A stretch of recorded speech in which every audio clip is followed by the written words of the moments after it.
Mga kabrigada, tagkikita-aura na Ciudad de la Mitan, partikularmente na Quezon Boulevard, donde atrás de ato na un establecimiento o fast food chain que de más reciente una explosión el ocurrí.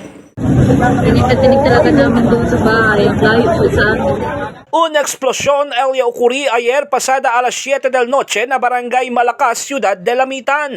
El incidente ya ocurrí na imprente mismo del un famoso fast food chain que Esperanza era ay abrí este sábado, Marzo 7. Mientras tanto, damage el cuantos mga porción del establecimiento como el puerta y mga bintana.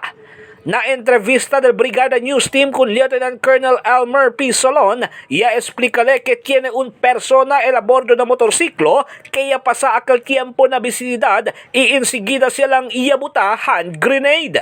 Aumentos pa di Solon que hace todo esfuerzo de investigación en la Mitan City Police Station para puede enseguida identificar y cuhi el hechor con este incidente. Por causa con el suceso, un civilian ella sostiene herida na cuerpo y enseguida man también con este y dale el first aid. Este mga tiempo, el provincial government de Basilan ay dale reward si quien man ay puede enseñar o dale impormasyon acerca con el sospechado.